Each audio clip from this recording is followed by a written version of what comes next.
যে স্ত্রীর জন্য আপনি হারাম ইনকাম করে খাওয়ান, আপনি মৃত্যুবরণ করার পরে বাস যারে যাবে তো দূরের কথা, ভয়ে ঘরের বের হয় না। আর আল্লাহর রাসূলের স্ত্রী দেখেন মৃত্যুর পর কবরের পাশেই তিনি ঘুমিয়েছিলেন। এ হলো আদর্শবান স্ত্রী। একটা প্রশ্ন, কেন তাকে ঘরের মধ্যে দাফন করা হয়েছে? তার স্ত্রী বলেছিলেন, কেন জানো? আল্লাহর রাসূলকে আমার ঘরের মধ্যে দাফন করা হতো না, বাইরে উন্মুক্ত জায়গায় দাফন করা হতো।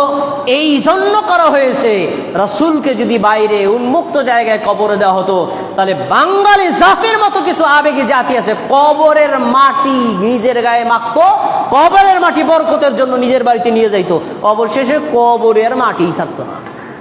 এই কবর বোঝা ঠেকানোর জন্য সাহাবীগণ আল্লাহর রাসূলকে তার নিজের স্ত্রীর তত্ত্বাবধানে নিজের ঘরের মধ্যে দাফন করেছিলেন। এখান থেকেও বাঙালি জাতি শিক্ষা নিবে না, কবরের মাটির কোনো বরকত নাই। তুমি নবীর অনুসরণ করো, কোরআন সুন্নাহ মেনে চলো, আল্লাহ তোমাকে দুনিয়া এবং আখিরাতে উভয় জগতে কল্যাণ দান করবেন। আল্লাহ রাব্বুল আলামিন আজকে সংক্ষিপ্ত খুতবায় রাসূলের জীবনী সিরাত সম্পর্কে যতটুকু জেনেছি শিক্ষা গ্রহণ করার, আমাদের আমল করার তৌফিক দান করুন।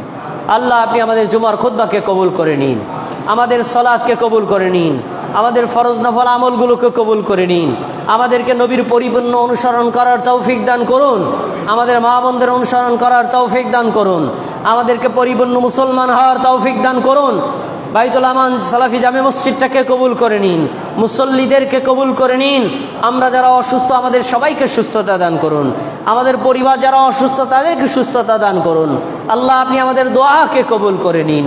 ইন্নাল্লাহা ইয়া'মুরু বিল আদলি ওয়াল ইহসান ওয়া ইতা'i যিল কুরবা ওয়া ইয়ানহা আনিল ফাহশাই ওয়াল মুনকারি ওয়াল বাগি ইয়া'iযুকুম লা'আল্লাকুম তাযাক্কারুন ফাযকুরুনি আযকুরুকুম।